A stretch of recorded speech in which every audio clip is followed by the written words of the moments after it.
Primero, bueno, felicitarlos por el 67 aniversario. Son 67 años formando tanto talento en Venezuela, llevando la educación en nuestro país. Son una gran referencia que en este momento es muy importante. Sigue siendo, por supuesto, ese faro, como ustedes mismos nos lo han hecho ver, ese faro de luz que está allí, que nos guía y que es necesario en estos tiempos. Las empresas, la sociedad, por supuesto las universidades y la comunidad en general, estamos llamados en este momento a crear bases sólidas, con talento que esté preparado para poder enfrentar este futuro que todos deseamos. Y esa formación y estas habilidades que deben adquirir nuestros profesionales, el estudiantado en general, son necesarias, como dije anteriormente, para la sociedad general en Venezuela. Para nosotros es un enorme placer poder estar aquí y poder compartir uno de nuestros valores, que es el conocimiento. Vamos a tener 3 seminarios web durante estas próximas semanas. El primero es el que acabas de comentar, que es gerencia legal en tiempos de COVID-19. Nos acompaña a la sala Carla de Vivo, nuestra socia de legal, y Tomás Martínez, nuestro director de legal. La semana del 3 de noviembre, exactamente el martes, vamos a tener la gestión de riesgo, la estrategia y el manejo de crisis. Este seminario web tiene una trascendencia importante porque estamos hablando cómo desde las empresas y también, por supuesto, desde las organizaciones, de las universidades, manejar una crisis como esta, de la cual, por supuesto, todos estamos aprendiendo. Pero cómo es el manejo y la gestión del riesgo. Y finalmente, el 10 de noviembre, un martes también, porque lo hemos hecho siempre los martes a la misma hora, todos a las 3 de la tarde, vamos a hablar sobre la empresa socialmente responsable durante y después del COVID-19. Hablemos de la Agenda 2030, del Objetivo de Desarrollo Sostenible de las Naciones Unidas y qué estamos haciendo como sociedad para poder cerrar las brechas que son tan necesarias además en nuestro país. Entonces, con ustedes les dejo a Carla de Vivo y Tomás Martínez con la gerencia legal en tiempos de COVID. Y nuevamente, Miguel, gracias a ti y a la universidad por permitirnos estar con ustedes en estos espacios. Adelante, Carla y Tomás. Gracias. Bueno, gracias. Bueno, muy buenas tardes. Buenas tardes. Bueno, felicitarlos por el aniversario de mi alma mater. Orgullosísima de ser de la Católica y, por supuesto, feliz entonces de poder participar en estos eventos, ¿no? Bueno, sí, efectivamente. Me permiten acá que tengo que... Ok, sí, efectivamente esta pandemia, bueno, es evidente, ha tenido un gran impacto para los ciudadanos y, por supuesto, para las empresas en el ámbito legal, no solo quizás por las medidas que ha dictado el Estado para la protección de los ciudadanos, sino también por las situaciones que se generan a raíz de unas circunstancias como las que estamos viviendo, no solo a nivel nacional, pues, sino también a nivel internacional. Y sumado a todas estas situaciones de crisis que podemos estar viendo, tenemos una legislación que en algunos campos es algo vetusta, no regula muchísimas de las figuras que han sido implementadas, quizás por el mismo Estado, pero también por los particulares en esa necesidad de mantener su actividad económica, ¿no? También, pues, se suma el hecho de que todos nuestros procesos legales no son automatizados, en su mayoría. Son muy pocos los que han logrado eso, y eso pues detiene el funcionamiento de las empresas. Y seamos claros, tampoco las empresas estaban preparadas para algo como esto, y me refiero incluso en cuanto a plataformas tecnológicas o a medidas que asumir ante una situación como esta, que creo que no es exclusivo de Venezuela, que nos agarró pues sin la preparación suficiente, ¿no? Pero bueno, ya han pasado un tiempo y creo que en eso hemos ido trabajando todos, ¿no? Entonces, bueno, la idea de esta conversación transcurrido un buen tiempo desde el mes de marzo que comenzamos con esta pandemia, no es enumerarles a ustedes cuáles han sido las normas que han sido dictadas o las medidas que ha asumido el Estado venezolano con relación a los particulares. Nuestra idea también, pues sobre todo estamos en la Escuela de Administración, es que reflexionemos sobre lo que ha ocurrido, un poco describirles a los que no están en el día a día del derecho, qué ha ocurrido en este periodo, cuáles han sido los retos y cuáles van a ser los retos para las empresas y bueno, finalmente hacerles algunas recomendaciones para el manejo de esta crisis, no solamente en este momento, sino a futuro, porque tenemos que estar claro que esto es muy probable que se extienda en el tiempo, quizás de una forma distinta, pero esto no va a concluir ni vamos a volver quizás a la misma normalidad que teníamos antes que esto comenzara. Brevemente, entonces, nuestra agenda, la empresa venezolana ante el COVID, poco unas encuestas que ha hecho KPMG, que Tomás nos va a presentar algunos de sus resultados, por supuesto, en el ámbito legal.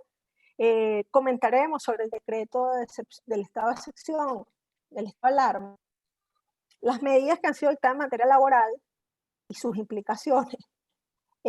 Comentaremos algunos decretos y normas en materia económica, hablemos de aspectos tributarios, bueno, y finalizamos con las recomendaciones. Entonces, bueno, comencemos entonces en esta conversación que espero sea muy útil para todos.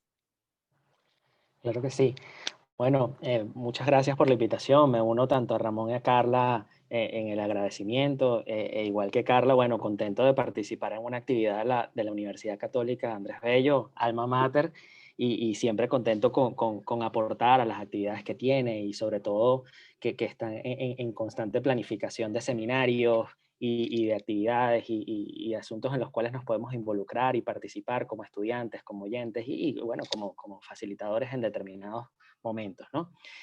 Sí, como lo ha mencionado Carla, la intención que tenemos con esta primera parte de la empresa, de la respuesta de la empresa venezolana ante el COVID-19 es, en principio, mostrar dos reportes que han sido el resultado de un estudio de opinión que se ha hecho sobre más de 100 líderes de la empresa venezolana en distintos sectores, sobre cómo ellos han estado respondiendo, ajustándose a todos los cambios que se han dado en nuestro país desde marzo hasta la fecha.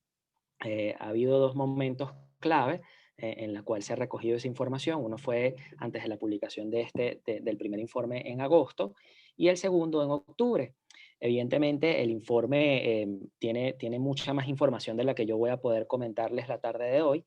Sin embargo, quisiera centrar, antes de comenzar con los aspectos propiamente legales, quisiera centrarme en tres asuntos que nosotros consideramos interesantes, ¿no?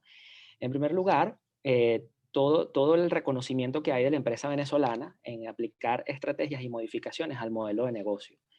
El modelo de negocio en cualquier sector, en cualquier contexto, siempre tiene que estar atado al cumplimiento del entorno regulatorio y asimismo al seguimiento de la evolución normativa.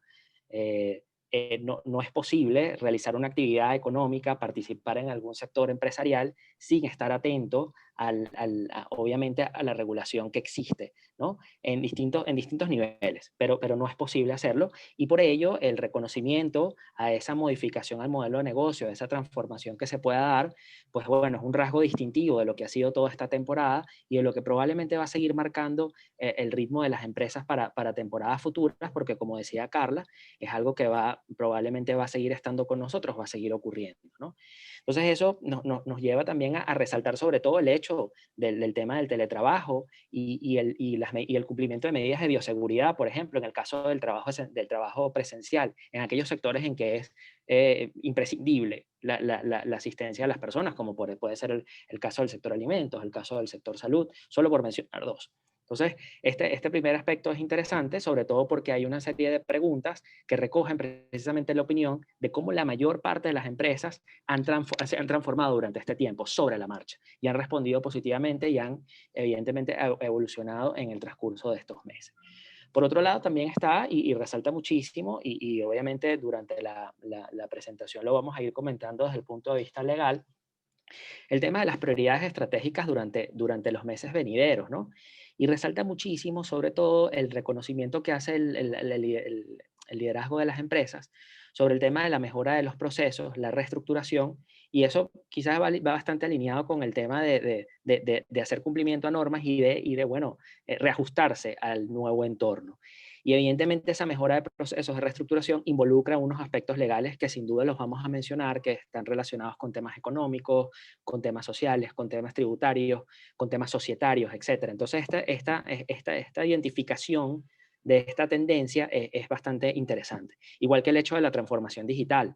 No muchas empresas quizás estaban preparadas para responder a la situación que estaba presentándose, pero en el camino lo han venido haciendo y en ese venir haciendo pues han tenido que contratar nuevos servicios, reestructurar la manera como se vinculaban con sus clientes, con sus proveedores, inclusive con sus pares con los cuales pudieran tener alianzas tal vez para participar en el mercado.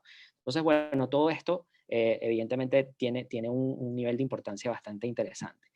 Y bueno, yo creo que no menos importante, pero sí un poco alineado en lo que ya vengo mencionando, tiene que ver con el desarrollo de nuevos productos y servicios, que sin duda está bastante vinculado con las nuevas condiciones del mercado, con el cumplimiento regulatorio, la contratación de profesionales, bien sea para expandirse hacia áreas que no necesariamente existían con anterioridad y sobre todo con estos temas de transformación digital o tal vez de alcance de los servicios. Bueno, ya ahora hay que llegar más hacia el cliente que lo que era antes, entonces implica, bueno, un redimensionamiento de la plantilla, etcétera. Entonces estos elementos pueden entrar allí en juego y la expansión hacia otras líneas de negocio, quizá, porque puede darse el caso que el modelo de negocio de la compañía pues se transforme y entonces en esa expansión de la línea de negocio pues hay un estudio hacia ello. Entonces por eso avanzamos a lo que podría ser el marco regulatorio de actuación de lo que fue en estos meses. Y con esto me estoy refiriendo al estado de excepción de alarma que el primero fue dictado en el mes de marzo de este año.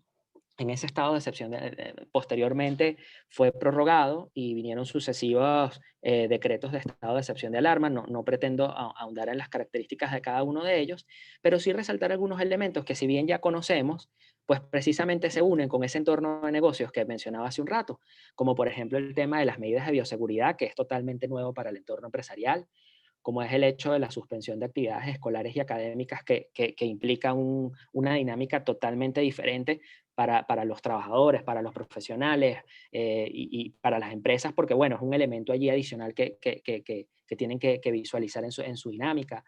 El hecho de que se hayan suspendido actividades en distintos sectores, pero que sucesivamente fueron flexibilizadas con otras medidas, también implica un seguimiento, una atención de las empresas, dependiendo del sector, de bueno, en qué momento puedo operar, de qué manera lo puedo hacer, qué criterios son los que se van anunciando sucesivamente. Hay un elemento importante, que es que este decreto de estado de excepción de alarma fue el marco, fue uno de los primeros que se introdujo en el mes de marzo, pero a medida que fue transcurriendo el tiempo, hubo una serie de medidas que se fueron tomando a través de otros instrumentos de rango legal o sublegal, etcétera, con las facultades que tenía el Ejecutivo Nacional y, bueno, autoridades también locales, municipales, estadales, etcétera, en la cual, bueno, evidentemente habían o restricciones de circulación o flexibilizaciones de la circulación en determinadas áreas y que eso evidentemente marcaba la pauta a cómo las empresas estaban operando y los clientes y los proveedores interactuaban con las empresas en esas temporadas, ¿no? Quizás diferencias que se puedan presentar en algún momento de lo que fue estos 7 meses ocurre entre lo que eran los estados centrales y tal vez los estados fronterizos, quienes tuvieron algunos periodos un poco más marcados en cuanto a esas restricciones de circulación, etc. Igualmente resalta allí el tema de la industria aeronáutica en cuanto al tema de los vuelos y la movilidad interna hacia el exterior, etc. Y bueno, las condiciones de prestación de servicios de distintos sectores y en los que más adelante voy a hacer un comentario muy particular sobre el tema de la banca, que bueno, que se ha mantenido con servicios en línea durante todo este tiempo, pero que la SUDEBAN, en su papel de órgano regulador del sector, pues bueno, ha ido emitiendo distintas normas, circulares, etcétera, donde dicta pautas a cómo se ofrece el servicio, se mantiene la continuidad del servicio bancario, etcétera, lo cual es bastante importante, sobre todo desde el punto de vista empresarial, porque, bueno, da información sobre cómo la empresa se relaciona, no solamente desde el punto de vista de clientes, sino también desde el punto de vista de actividades que tenga que hacer con la banca. Entonces allí podemos ir avanzando con este marco general que luego vamos a desglosar en algunos temas como el laboral, como el societario, etcétera. Pero esto es como el punto de partida para entender ese entorno en el cual la empresa venezolana se está moviendo, ¿no? Sí. Sí, efectivamente. Sí, como bien señalaba Tomás, este decreto de estado de alarma, vamos a decir, es la norma marco, y de ahí en adelante pues hemos visto algunos otros instrumentos, pero también algunas medidas que bueno, que todos conocemos, que se han dictado a través quizás de otros instrumentos, incluso a través de cadenas nacionales, etcétera, ¿no? Entonces, bueno, y de los impactos más relevantes podríamos hablar de la materia laboral o de la suspensión de las actividades laborales, ¿no?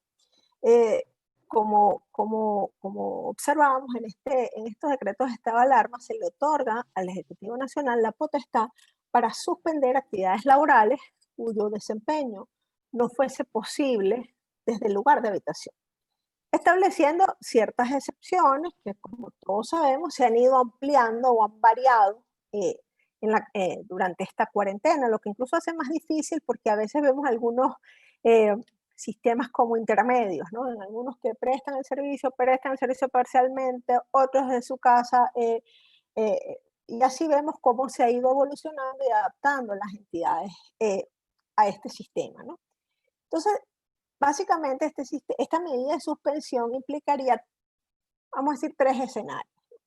Una suspensión total de la prestación de la relación de trabajo, en aquellos casos en que se trate de actividades que no están autorizadas y que no puedan llevarse a cabo a través de la figura del teletrabajo, la reorganización de la prestación de la relación de trabajo a distancia por medio del teletrabajo, bueno, y finalmente quienes prestan sus servicios, quienes están en los lugares de trabajo, en aquellas actividades que han sido autorizadas o que unilateralmente los patronos se han autorizado, ¿no? Porque eso también ha ocurrido. Entonces ustedes dirán, bueno, esta suspensión de actividades laborales ha representado para las empresas un gran reto. O sea, básicamente, porque más allá de este mandato contenido en el decreto de estado de alarma, no se ha dictado ningún instrumento normativo que regule esta suspensión, más allá de la ratificación de la inamovilidad laboral, que ya existía, por supuesto, que no es ningún cambio, y de una normativa sanitaria que se dicta en el mes de junio, que es una normativa sanitaria de responsabilidad social, que regula a las entidades de trabajo en cuanto a medidas para la protección del virus, ¿no? Pero básicamente no se han regulado otros escenarios distintos, de allí que el patrono necesita entonces evaluar, porque son muchas las incertidumbres que se pueden presentar, todos los elementos de la relación de trabajo, comenzando desde el pago del salario y otros beneficios que pues entendamos que en una empresa que está inactiva por mandato del Estado, pues puede llegar a considerarse un impacto importante, y entonces tienes que acudir a una ley del trabajo que en un escenario de suspensión de actividad laboral, si te dice que puedes suspender el pago del salario, pero que si vas a la esencia o de la situación que está ocurriendo, parecería no ser el espíritu del Estado. Entonces allí nos encontramos ante esa disyuntiva por parte del patrono, por ejemplo, en el tema del pago del salario. Fíjense ustedes que está circulando, no sé si lo han visto, un dictamen del Ministerio del Trabajo en materia de vacaciones, donde establece que a raíz de una consulta que le hace una empresa particular, que no estarían permitidas o que están suspendido el derecho a vacaciones, porque está prohibido el disfrute o las salidas, etcétera. Entonces, claro, y aquí quedan un montón de vacíos, porque tú dices, bueno, y si la persona sí está trabajando, si eres de los que están ejecutando la labor. Entonces, fíjense cómo se van sumando situaciones que no están reguladas y que quedan, vamos a decir, al árbitro o a la interpretación de las partes, ¿no? De tanto el trabajador como el patrón y de los entes reguladores, por supuesto. Pero hay otro tema que se suma a esto, que son todas las obligaciones en materia de higiene y seguridad laboral, no solo para quienes acuden a las entidades de trabajo, ya digamos que hay una normativa, esta normativa sanitaria en cierta forma protege o regula ese aspecto, sino que también tenemos este, a quienes están bajo el funcionamiento del teletrabajo, porque primero el teletrabajo, la figura del teletrabajo, no está regulada en la legislación venezolana. Si bien en la ley del trabajo hay una figura, el trabajo a domicilio, pues es una situación de naturaleza distinta. La regulación no aplica a esta realidad de teletrabajo. Y si bien, pues digamos, tiene sus beneficios pues evidentemente se ha ido implementando y las empresas ha sido una salida para la continuidad de muchos negocios, también tiene algunos riesgos desde condiciones físicas del hogar del trabajador, condiciones ergonómicas, incluso psicológicas se ha evaluado del no relacionamiento con sus compañeros, etcétera, ¿no? Entonces, y eso sumado, por supuesto, las dificultades también para el patrono de poder llevar la continuidad del negocio, o poder hacer controles, ¿no? Y porque adicionalmente tenemos problemas de conectividad, tenemos problemas eléctricos, etcétera, que afectan toda esa prestación laboral. Entonces, el tema laboral se ha convertido o es de los más, digamos, de los dolores de cabeza que tienen los patronos y de todo lo que han tenido que trabajar para poder mantener la continuidad del negocio y que seguramente pues va a continuar porque suponemos que esto, pues como decíamos, no se vuelva en su totalidad a los lugares de trabajo. Pero en este tema de la suspensión de las actividades laborales tiene otra arista que no podemos dejar de lado porque tiene mucho impacto en el ámbito legal. Y son aquellas, porque recordemos que esta suspensión de actividades laborales no solo afecta al sector privado, sino también al sector público. Entonces, cuando nosotros suspendemos ciertas actividades, porque adicionalmente no hay claridad en qué entes públicos están o no funcionando, ¿no? Ya después nos referiremos a eso, en el caso de la administración tributaria, por ejemplo, vemos que hay unos organismos públicos que afectan muchísimo a la empresa en su plano legal, por supuesto, ¿no? Como es el caso de los registros y las notarías. Recordemos que, como decíamos al principio, no hay una automatización en el sector público y mucho menos en estos campos de registros públicos y notarías. Entonces, esto ha implicado para muchas empresas una paralización de muchos negocios y de mucha evolución de su gobierno corporativo, porque no pueden designar sus autoridades, o no pueden por lo menos registrarlas, y entonces nos encontramos que otros entes públicos te demandan o te exigen para, digamos, algunas actividades que cumplas con esos registros públicos, por ejemplo, y son organismos que no están funcionando, que recién comienzan en una flexibilización bastante compleja para quienes desean acudir a ellos, ¿no? Eh, Adicionalmente, bueno, imagínense ustedes la paralización del Poder Judicial a raíz de esta suspensión de actividades laborales que comienza en este momento a funcionar recientemente, pero que se generaba, imagínense ustedes, yo funciono con algunos entes públicos, como decía, el caso de la administración tributaria, quienes ha seguido funcionando constantemente y puede fiscalizar, multar, establecer reparos, etcétera, pero no tengo, o el Poder Judicial no está bajo suspensión de actividades laborales. Entonces, estas situaciones, digamos, como le decía, la suspensión de actividades laborales tiene dos aristas, ¿no? Por un lado, la la relación patrono-trabajador y también los impactos que puede tener en todos los sectores, sobre todo la paralización del sector público. No sé, Tomás, tú si nos quieres comentar algo adicional.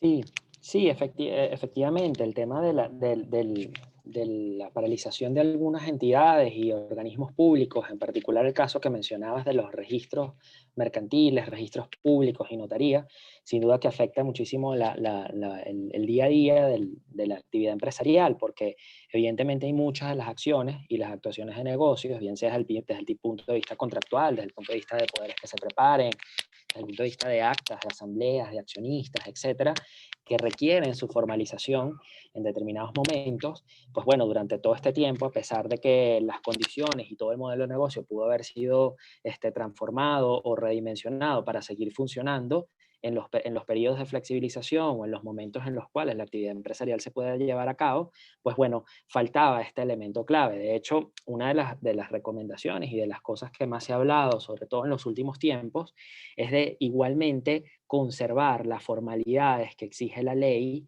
en términos de, bueno, de toma de decisiones, sobre todo desde el punto de vista de carácter interno, de cómo llevarlas a cabo, para luego, evidentemente, en las oportunidades que se pueda realizar, pues bueno, presentarla ante todos estos registros. Sin duda que hay cuestiones operativas y hay cuestiones que se analizan sobre la base de casos concretos, pero bueno, han sido diversos los casos en que distintos profesores universitarios, abogados, han planteado alternativas y han dicho, mira, efectivamente se pueden realizar, por ejemplo, reuniones a distancia, pero se tienen igualmente que conservar todas las formalidades, tanto desde el punto de vista de derecho de los accionistas, de derechos de las personas que forman parte de la reunión, como de los medios a través de los cuales se hacen válidas esas reuniones, pues bueno, para que en su momento determinado pues puedan ser presentadas y formalizadas.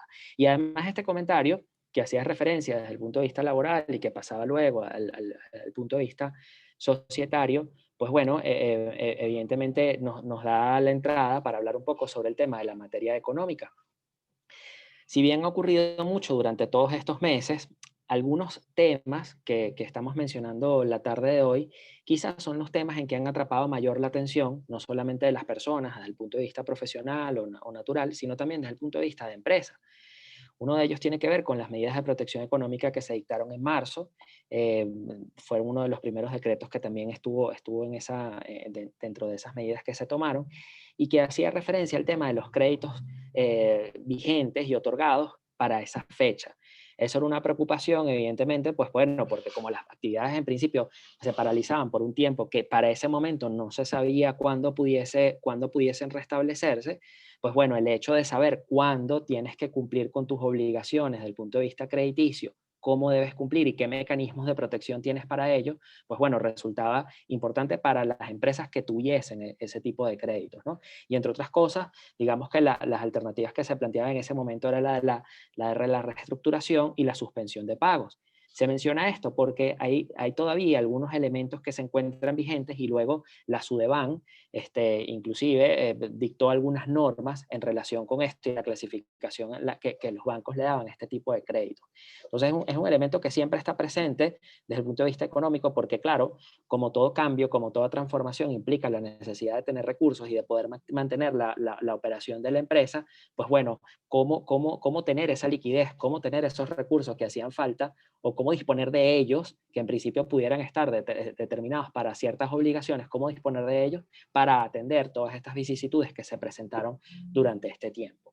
Y de hecho, otra de las normas que se presenta allí en este slide tiene que ver con las normas en materia de encaje legal, pues que dicta el Banco Central como ente emisor y una serie de circulares relacionadas.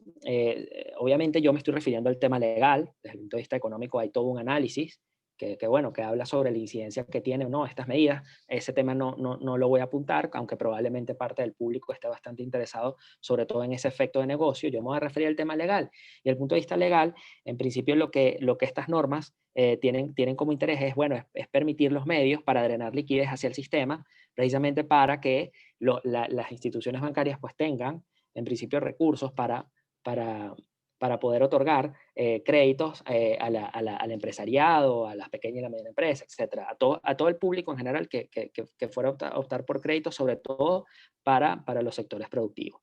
De hecho, cuando avanzamos en estos slides que tienen que ver con la materia económica, las otras normas que fueron muy, digamos, que despertaron mucho interés, fueron las normas que están relacionadas con el mercado de valores y que todavía siguen generando inquietud, porque bueno, digamos que el mercado venezolano no es un mercado habituado al financiamiento a través de la emisión de deuda, sino que es un mercado más que opta por financiamientos de tipo bancario, por créditos bancarios, líneas de crédito, distintos productos que ofrece la banca para poder financiar la actividad empresarial.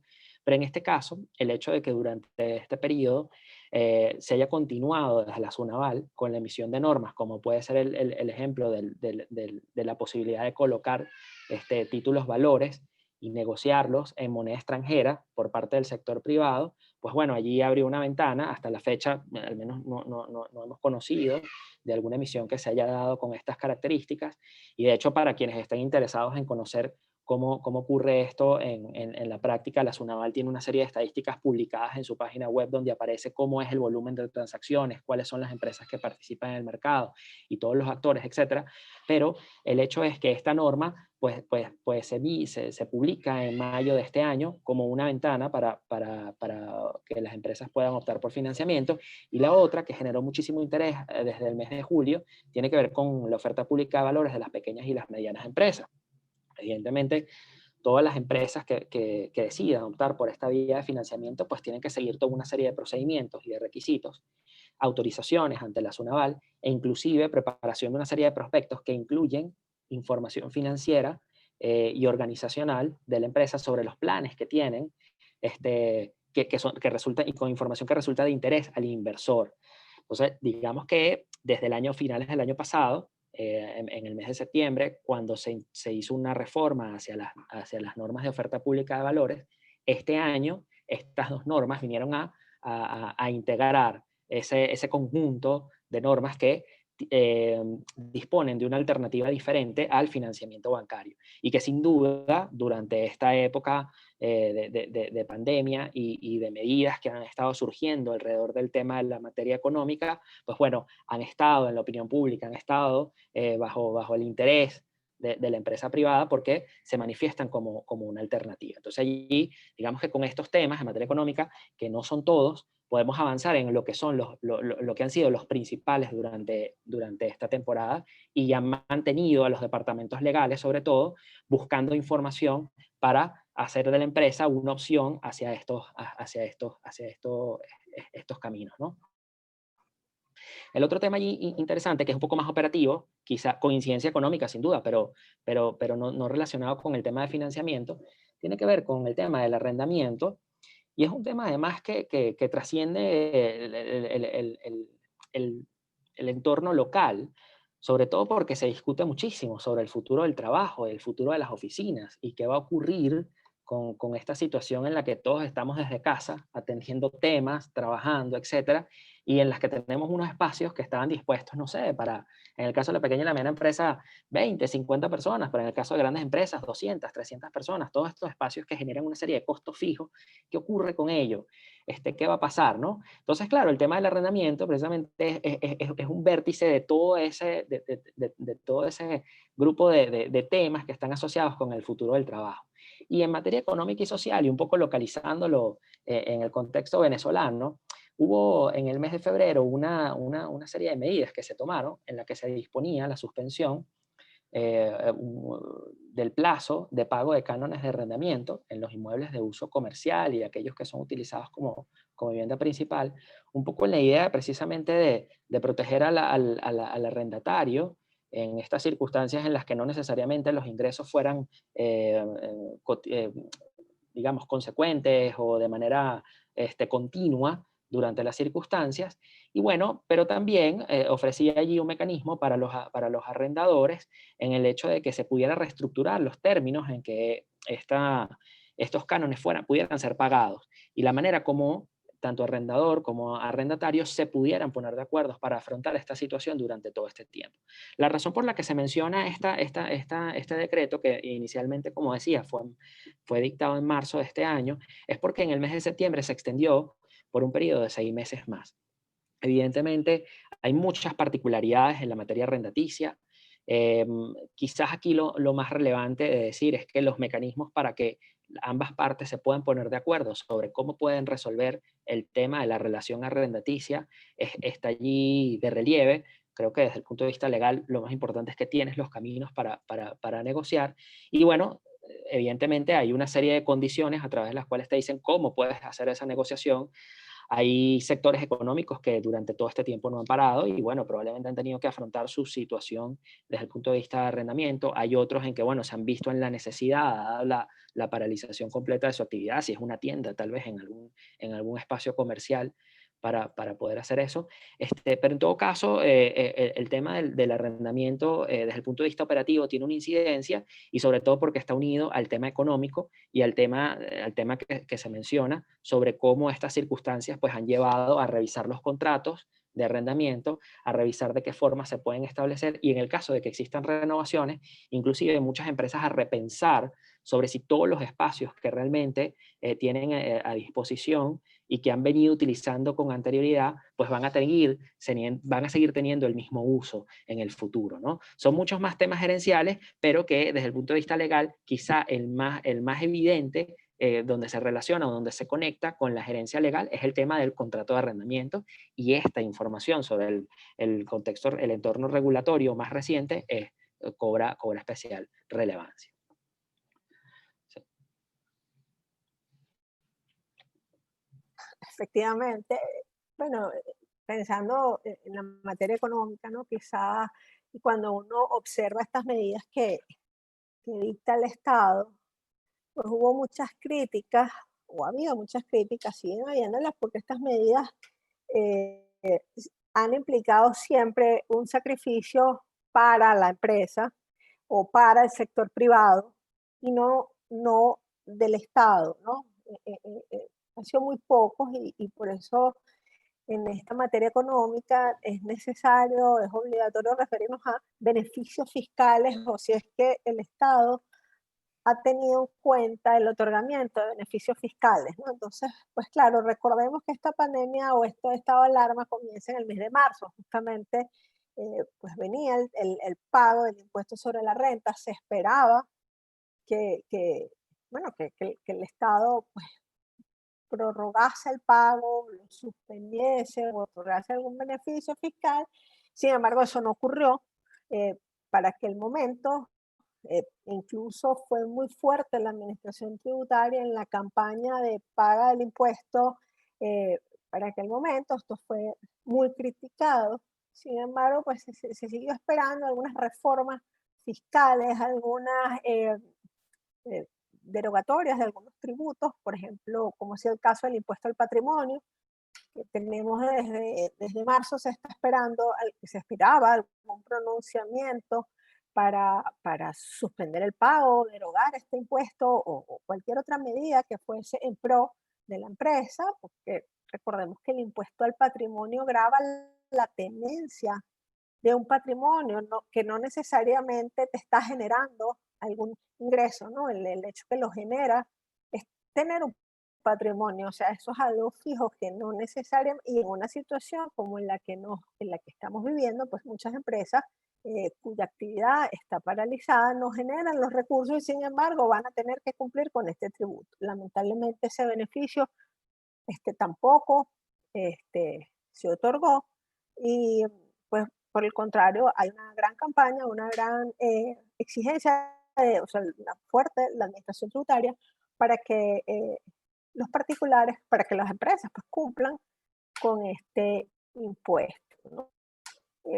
Adicionalmente, en materia de impuesto al valor agregado, el único beneficio fiscal, digamos, que se ha otorgado fue la modificación, cosa que ocurrió más recientemente, la modificación del periodo fiscal del IVA. Recordemos que en la ley es un mes, luego eso pasó a ser semanal, periodos fiscales semanales, y pues se otorgó como beneficio el que pasara a ser quincenal, ¿no? Entonces, bueno, esto digamos que es el único beneficio que se ha otorgado, por lo menos en tributos nacionales, y la exoneración del IVA y del impuesto de aduanas para la importación de ciertos rubros, ¿no? Entonces no ha habido, digamos, beneficios fiscales importantes para los particulares en materia municipal. Quizás sí hemos visto que algunos municipios han prorrogado el pago de sus tributos, pero no son todos,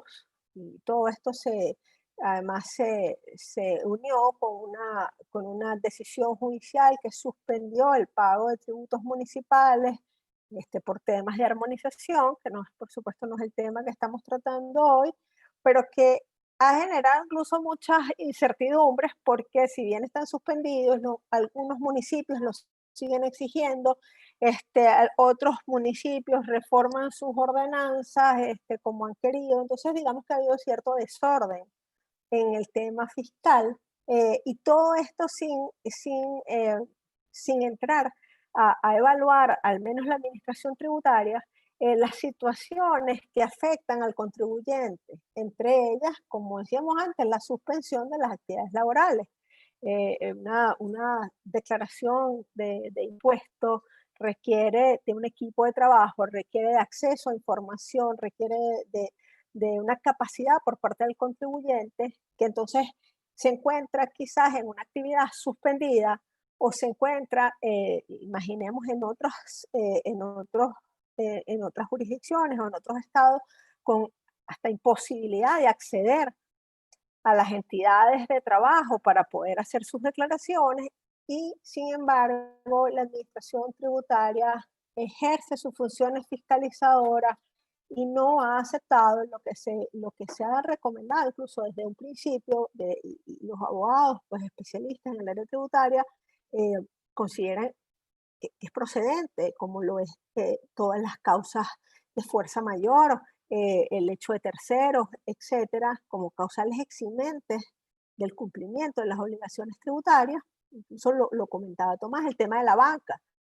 Hay muchos tributos que se pagan en el banco. Entonces, y en muchos casos el contribuyente no ha tenido acceso a la banca, y simplemente pues eso no ha sido tomado en consideración como un eximente de responsabilidad, ¿no? Entonces el tema fiscal, digamos, ha sido muy cuestionado, porque si bien, porque existen unas situaciones que en muchos casos pueden eximir de responsabilidad al contribuyente, no son tomadas en cuenta, se llevan fiscalizaciones bastante agresivas, se cita a los contribuyentes independientemente de que se esté o no en una semana donde puedan o no trasladarse. Entonces, todas estas situaciones, digamos, como decíamos, esto es un todo de situaciones que ocurren y que afectan cada una de las áreas del derecho o todas las áreas legales de la empresa.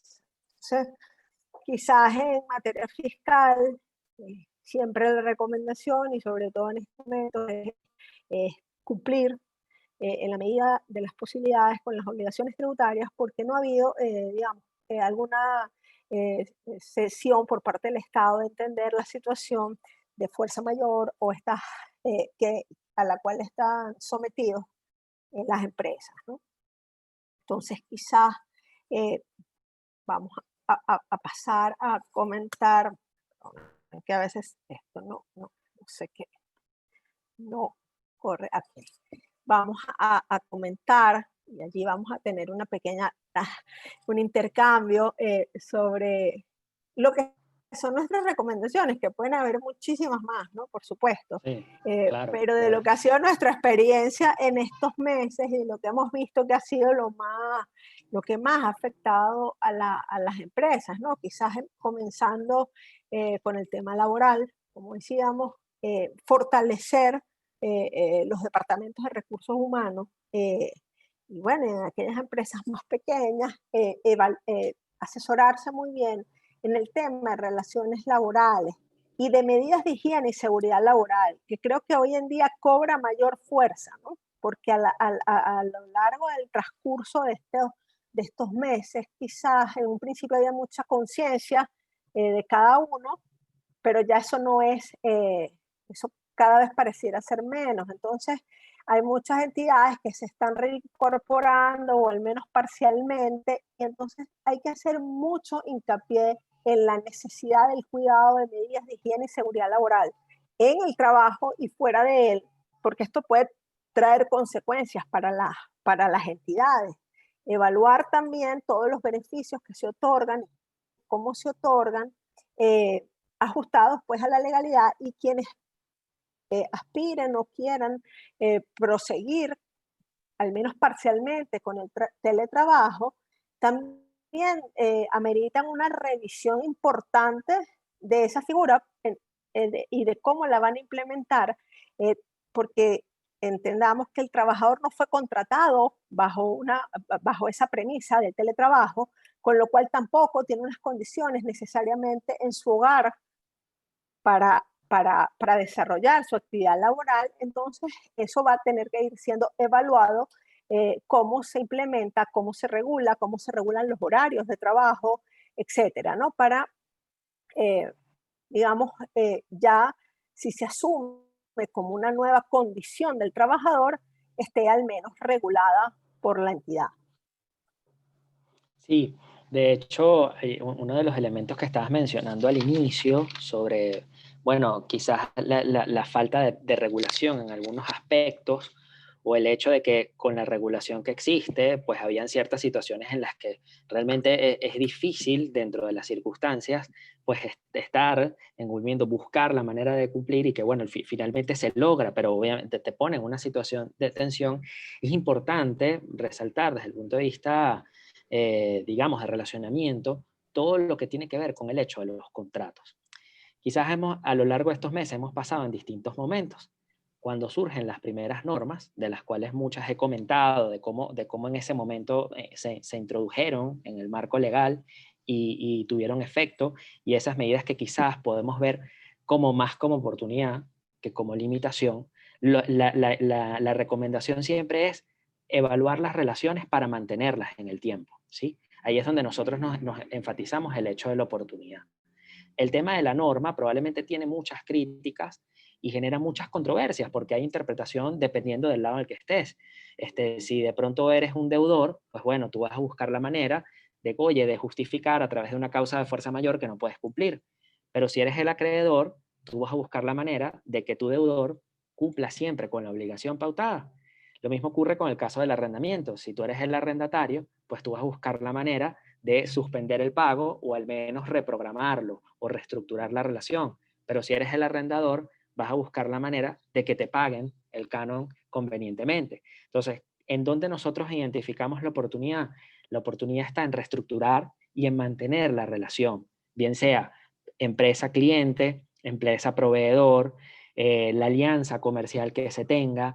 En los casos que he mencionado, si hay una norma donde hay la posibilidad de solicitar una reestructuración del crédito, pues considerarla. Si hay una norma en donde hay la posibilidad de reestructurar la relación arrendaticia, o si hay inclusive el momento, dada la circunstancia, de renovar el contrato porque ya es pronta su caducidad, pues bueno, avanzar en ello, ¿no? Entonces, digamos que ahí es donde nos enfatizamos. Entonces, por eso la recomendación segunda es, bueno, mira, hay que evaluar los nuevos contratos en este momento, en el caso que se vengan dando sobre la marcha, ajustar los términos y condiciones que nos permitan como empresa mitigar los hechos externos derivados de la pandemia. Ya sabemos que la pandemia va a continuar por un tiempo más, bueno, por todas las condiciones de salud que se mencionan y por todo lo que vemos que ocurre en distintas partes del mundo.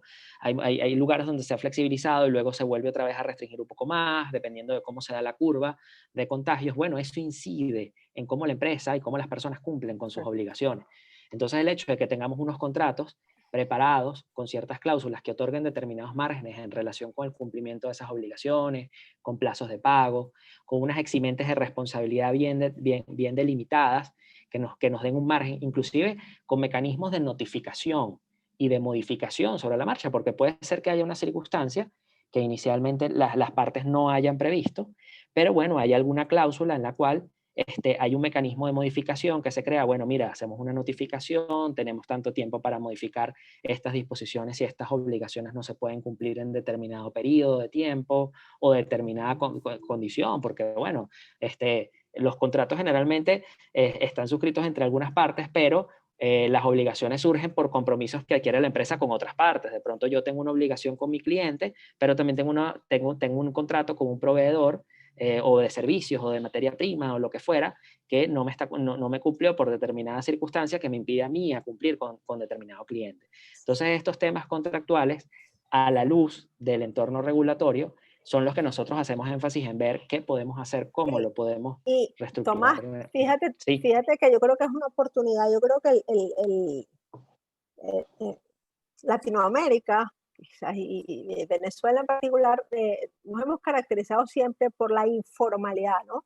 Por la sí, palabra, por la confianza, sí, a veces uno se sorprende, ¿no? De lo que uno puede evaluar. Y el contrato, ¿no? Firmamos algo y ves contratos muy mal hechos o muy escuetos, y en muchos casos que ni siquiera existen contratos, ¿no? El porque se basan en la confianza, siempre le he comprado, siempre. Eh, entonces, cuando nosotros observamos situaciones como la que ha venido ocurriendo, en donde se quiere acudir a cláusulas extraordinarias de estos procesos, ¿no? Entonces toca que la empresa revise cada contrato que vaya a suscribir, que el contrato esté bien hecho, que el contrato contenga todas esas cláusulas, eh, o sea, es decir, tomarnos más en serio los contratos sí. de lo que ha ocurrido, porque no lo hemos visto muchísimo, ¿no? Contratos o Sin mucha duda, sí. informalidad, o cuando alguien pretende ejecutar un contrato, nos sorprende que pretenda ejecutar una cláusula Sí. contractual, ¿no? Sí, Este, sí, de hecho eso que comentas me da pie un poco para retomar esa idea que hubo al principio de la pandemia y que probablemente pueda estar presente en determinados momentos dependiendo de las circunstancias, que es cuando las empresas acuden a preguntar qué es ese eximente de causa de fuerza mayor o cómo la pueden alegar en determinada relación contractual, etcétera. Entonces hay que considerar que no en todos los casos y que no siempre esa causa de fuerza mayor puede ser alegada, ¿no? En primer lugar, si la relación es informal, es más un acuerdo de palabra, más, oye, tienes más dificultades para demostrar eso y sobre todo desde el punto de vista de la obligación que fue pautada. También hay que considerar que en el caso de que la fuerza mayor tiene unos elementos jurídicos que están regulados en nuestro Código Civil, etcétera, y que es la base de todas esas cláusulas se presentan en los contratos y que tiene que, bueno, efectivamente tiene que haber un hecho que es independiente a la voluntad del deudor, que ese hecho, bueno, genere realmente un daño, pero que también sea inevitable para el deudor, que ese hecho, por más que de pronto puedas tenerlo en cuenta, mira, es inevitable, efectivamente va a ocurrir, pero bueno, hay una situación que me hace imposible como deudor cumplirla. Pero todo eso, todos esos elementos jurídicos tienen que estar presentes en un contrato, tiene que haber una serie de condiciones externas, no solamente un marco regulatorio, sino bueno, tiene que haber unas condiciones de la relación, de por qué efectivamente esa obligación no pudiste cumplirla o si pudiste cumplirla, etcétera. De hecho, bueno, aprovecho además la invitación para indicarles que nosotros durante todo este tiempo hemos tenido otras actividades que están en nuestros canales y hemos hablado acerca de este tema de la causa de fuerza mayor, que es una pregunta que suele ser muy recurrente y que sobre todo en el caso ya de los contratos, no tanto de los pasados, sino de cómo voy a formular nuevos contratos en el futuro, pues bueno, pensar de qué forma todo el cuerpo de cláusulas se pueden organizar teniendo en cuenta la circunstancia de estos hechos, ¿no? Y apartándonos un poco del tema contractual y asomándonos un poco hacia el tema societario que hablaba al inicio de la presentación, otra de las recomendaciones que nosotros colocamos allí tiene que ver con el tema de la revisión de los procesos de las de toma de decisiones de los accionistas, de la junta directiva, administradores y figuras en general, gerenciales de la empresa. Evidentemente es una realidad, es un hecho que de un día para otro tuvimos que transformar toda la dinámica de trabajo, empezar a hacerla desde nuestros hogares, desde sitios donde pudiéramos estar seguros, etcétera, pero también es una realidad que muchas veces en las empresas existen manuales de normas, por decir desde el punto de vista interno, y por decir desde el punto de vista externo, también existen toda una serie de, bueno, el documento constitutivo, los estatutos sociales de la compañía que determinan la forma como las empresas toman decisiones, cómo esas decisiones son discutidas, son decididas en función de un quórum, y luego hay unos requisitos legales de nuestro Código de Comercio que, bueno, determinadas circunstancias o decisiones que se tomen en la empresa, pues tienen que ser presentadas ante el registro mercantil para que éstas puedan tener validez ante terceros, sobre todo si además estas decisiones pues modifican la estructura de alguna forma de la compañía, de la empresa. Entonces, como esto es así, la sugerencia que se hace es que en la revisión de esos procesos de tomas de decisiones, pues bueno, hay que actualizar cómo son esos procedimientos. Y desde el punto de vista interno, bueno, incorporar todos estos medios telemáticos a través de los cuales se pueden plantear reuniones respetando los derechos de participación y de votación y de documentación de la información sobre las decisiones que se toman, pero también el hecho de que en muchas ocasiones los estatutos sociales de la compañía no prevén esta circunstancia, entonces, bueno, podría pensarse en alguna reforma en la cual pues se incorpore este mecanismo, porque bueno, ya como hemos conversado a lo largo de la tarde de hoy, esto es una nueva realidad que todavía sigue siendo nueva, pero quizás en los próximos meses se haga más cotidiana que nueva. Entonces esto hay que tenerlo, digamos, dentro del mapa de temas que atender. Y bueno, sin duda alguna, estas recomendaciones que, como decía Carla, no son exhaustivas, quizás son las más relevantes que recogemos a partir de las inquietudes de clientes y también un poco con las reflexiones que se han hecho sobre ese sondeo de opinión que mencionábamos al inicio de la conferencia. Queda claro que hay que evaluar constantemente las implicaciones que tienen los instrumentos jurídicos y la información que emana de los organismos oficiales. Cuando nosotros hacemos la referencia a la evaluación constante, probablemente cuando hacemos esa evaluación vemos, mira, cuáles son los puntos álgidos, cuáles son los puntos positivos, cuáles son los puntos negativos, cuáles son las críticas, qué falta, qué no está bien dispuesto en estos instrumentos jurídicos. Todas esas discusiones, seguramente, dependiendo de las circunstancias en las que se realicen y se comenten y se compartan, tienen sentido. Pero la realidad es que para la gerencia legal en las empresas, en las compañías, pues evidentemente hay que buscar alternativas para poder continuar con la actividad de la empresa, porque al final del día el objetivo de la empresa es mantener la operación, mantener las relaciones con sus clientes, mantener las relaciones con sus proveedores.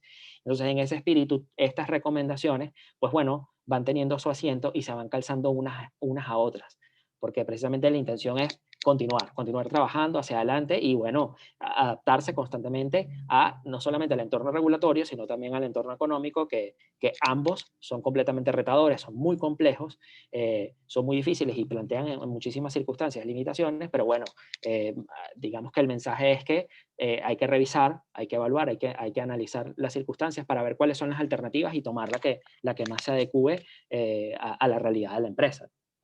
Básicamente, No, esas recomendaciones hacia eso es que, apuntan. no, pensaba eso, justamente eso que tú comentabas, y fíjate el tema empresarial, ¿no? Por ejemplo, porque más allá de que digamos, bueno, culminó o sea, ojalá, ¿verdad? Fuese así, ya culminó la pandemia, etcétera. eh, esta actividad de la empresa va a cambiar, porque imaginemos unos, eh, eh, no sé, las autoridades, los accionistas, la junta directiva, eh, que ella diga, mira, yo no voy a viajar o no me voy a trasladar o me puedo reunir virtualmente, ha funcionado. Entonces se va a requerir todo ese estudio a futuro. eh, yo creo que la transformación digital va a ser muy, muy importante y en todos los campos, en todos los aspectos, no solamente, y en el campo legal va a tener una gran relevancia a pesar de nuestra legislación, pero que nos va a ayudar a continuar eh, gerenciando o continuar en el ejercicio de nuestras actividades, aún en circunstancias como esta. Yo creo que viéndolo desde una perspectiva positiva, ayuda a fortalecer los controles, ayuda a fortalecer las instituciones de las entidades y, en fin, conocer a mi empresa y conocer qué debo hacer en el campo legal. Bueno, nosotros pues Sí. quisiéramos, con esto concluimos, pero pasamos pues una sesión de preguntas y respuestas, nos dan no sé cómo lo quieren hacer, si está previsto. Sí, si las van colocando por chat y de pronto Stephanie o Miguel nos ayudan allí a verlas para no quitar pantalla y nos Sí, facilitan. sí, buenas tardes. Hola. Bueno, oye, muy buena la presentación, de verdad que yo creo que es sumamente esclarecedora, ¿sabes? Porque una de las cosas que pasan en estas situaciones de tanta incertidumbre es como quedarse un poco en el aire, ¿no? En el limbo. Y creo que ustedes han sido pues sumamente hábiles de manera de poner las cosas como que muy claras, el basamento legal, jurídico, o sea, de verdad, mire, encantadísimos con la presentación. En el chat, de hecho, invito a las personas que quieran hacer algún comentario que lo coloquen en el chat. Hay una sola pregunta que tiene que ver con el disfrute de las vacaciones. O sea, que dice, bueno, con todos estos temas de pandemia, ¿cómo queda el disfrute de las vacaciones? La verdad que es una pregunta bien interesante porque muchas organizaciones ha pasado esto. Es decir, bueno, tú estás en casa, se supone que estás trabajando, pero tienes un poco más de flexibilidad. Entonces, bueno, ¿cómo hacemos con el tema del disfrute de las vacaciones, no? Bueno, esto ha sido un tema de debate desde el inicio de la pandemia, ¿no? Porque, claro, lo que sí siempre se le recomienda a las empresas, número uno, las vacaciones no pueden ser impuestas de manera obligatoria, ¿no? Eso sí es una realidad. Muchas empresas decían, bueno, en Venezuela al menos, ¿no? Porque en otros países sí se ha adoptado esta medida, porque la empresa no está generando ingresos, ¿no? Pero en Venezuela, digamos que la primera premisa sería, bueno, yo no puedo obligar a tomar vacaciones, pero luego se plantea jurídicamente una situación, que es que hay diversas relaciones de trabajo, diversas formas de trabajo, ¿no? Es decir, por supuesto que tiene la suspensión de la relación laboral totalmente, es decir, no está trabajando, pues pareciera que no requeriría unas vacaciones, pero cuando le comentaba, por cierto, que está este dictamen, no atiende a esa pregunta. ¿Qué pasa si tú estás trabajando o estás en teletrabajo o tú estás acudiendo a tu lugar de trabajo, ¿no? Que incluso el teletrabajo se ha tornado muy complejo, eh, porque a veces los horarios son complicados de respetar, ¿no? Cuando tienes a un trabajador que entiendes que está disponible todo el tiempo, entonces eso ha generado muchos agotamientos.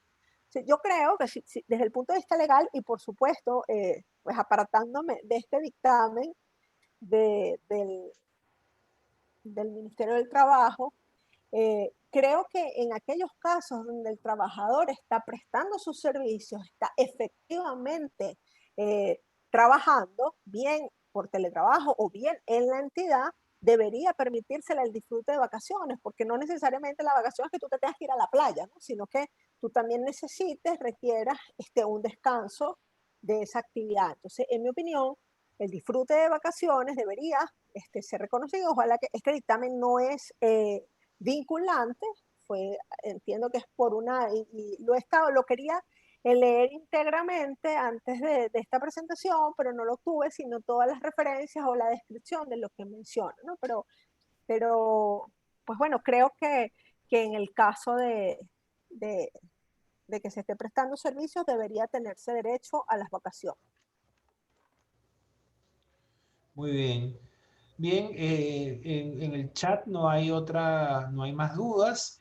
Bueno, felicitaciones, palabras de agradecimiento bueno, Alejandro Gómez, que también es profesor de nosotros y es compañero de ustedes. Y bueno, si aquí entra una ahorita, si tienen algún conocimiento de la Providencia 060 del INSACEL. No, de verdad que no. No hay mayor conocimiento. Bueno, pues nada, agradecidísimo. Bueno. De verdad que ha sido una experiencia bien. Muchas gracias, Miguel. Qué bueno que Y bueno, nos seguimos viendo porque vamos a estar durante 3 semanas. Sí, tenemos Como lo dijo otro Ramón, evento. sí, Claro que todos sí. los martes a las 3 de la tarde. Esperemos que en el próximo martes, pues, Stephanie pueda resolver sus problemas de conexión. Cónchale, de verdad que La verdad sí. que ella Bueno, tiene eso a el veces manejo ya. pasa. Sí, ella tiene ya la experiencia y el manejo bueno, de toda la parte de webinars desde el año, Sí. desde marzo que empezamos con esto. Y a mí me ha Claro, agarrado un claro. poco así como que en una oficina donde no tengo la cámara habilitada, pero entonces no tengo la información acá. No, Pero pero bueno, no Tranquilo, importa, pero Miguel, eso chévere. pasa. Además que No te yo preocupes. creo que esto es Fue un gusto. interesante porque hemos aprendido todos durante todo esto. Nos ha dado tiempo también en estos días aprender con muchos temas de interés, ¿no? Claro, claro. claro. No, fue un gusto, Miguel. Un Siempre gusto. agradecidos con ustedes, con la universidad, de participar. La verdad es que estos no son temas fáciles. Muchas veces uno se acerca con aquel prejuicio, ay, legal, es muy pesado, pero bueno, la idea es comentarlo, ver de qué manera pues, se puede entender eso desde el entorno de la empresa y como mencionaba hace un rato, la intención siempre es evaluar el entorno, evaluar las alternativas y tomar los mejores caminos para mantener la actividad y seguir con las relaciones con los clientes y las empresas y los proveedores, etc. De eso se trata. Muchas gracias de verdad por invitarnos. Gracias y feliz Sí. aniversario. Vale, muchísimas gracias. Así Y es. bueno, la invitación a todos los que nos han acompañado hoy a que, bueno, todos los webinars de la Escuela de Administración de Contaduría de la marca Negocios UCAP están disponibles en nuestro canal de YouTube Negocios UCAP. Y bueno, la grabación de esta ponencia estará disponible en el canal, probablemente en horas de la noche de hoy. Y los invitamos a seguir con nosotros. Bueno, ya tenemos 3 citas fijadas para todos los martes a las 3 de la tarde con nuestros amigos y aliados de KPMG. Muchísimas gracias y nos vemos la próxima semana. Seguro, Creo que hasta sí, luego. Gracias a gracias. todos. Chao. Chao.